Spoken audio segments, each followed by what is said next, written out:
بسم اللہ الرحمن الرحیم۔ حدیث نمبر 8۔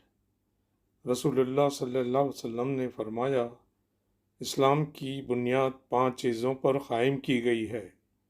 اول، گواہی دینا کہ اللہ کے سوا کوئی معبود نہیں اور بے شک حضرت محمد صلی اللہ علیہ وسلم اللہ کے سچے رسول ہیں، اور نماز قائم کرنا اور زکوٰۃ ادا کرنا اور حج کرنا اور رمضان کے روزے رکھنا۔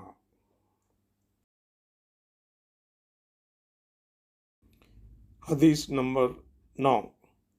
آپ صلی اللہ علیہ وسلم نے فرمایا کہ ایمان کی 60 سے کچھ اوپر شاخیں ہیں، اور حیا شرم بھی ایمان کی ایک شاخ ہے۔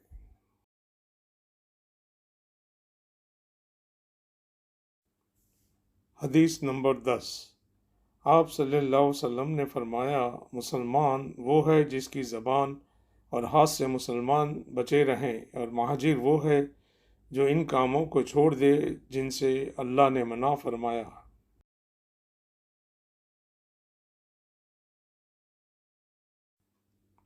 ابو عبداللہ امام بخاری نے فرمایا اور ابو معاویہ نے کہ ہم کو حدیث بیان کی داؤد بن ابی ہند نے، انہوں نے روایت کی عامر شبعی سے، انہوں نے کہا کہ میں نے سنا عبداللہ بن عمر و بن عاص سے۔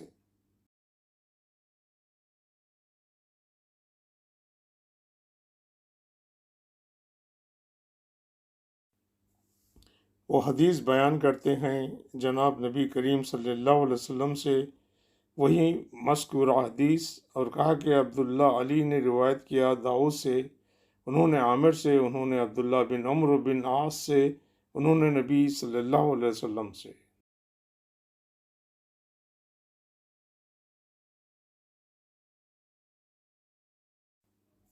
حدیث نمبر 11۔ لوگوں نے پوچھا، یا رسول اللہ، کون سا اسلام افضل ہے؟ تو نبی صلی اللہ علیہ وسلم نے فرمایا، وہ جس کے ماننے والے مسلمانوں کی زبان اور ہاتھ سے سارے مسلمان سلامتی میں رہیں۔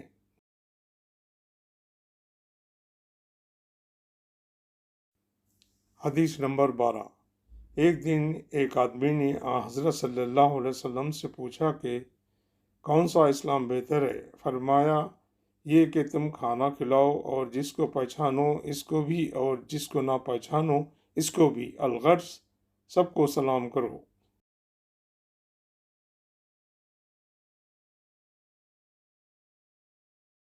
حدیث نمبر 13۔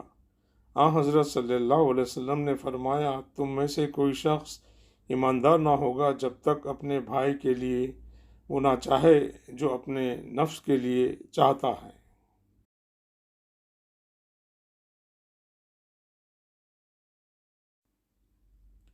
حدیث نمبر 14۔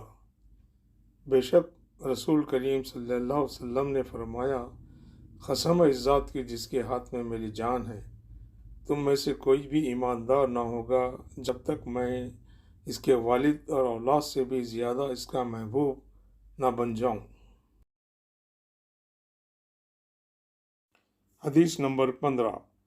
حضرت صلی اللہ علیہ وسلم نے فرمایا، تم میں سے کوئی شخص ایماندار نہ ہوگا جب تک اس کے والد اور اس کے اولاد اور تمام لوگوں سے زیادہ اس کے دل میں میری محبت نہ ہو جائے۔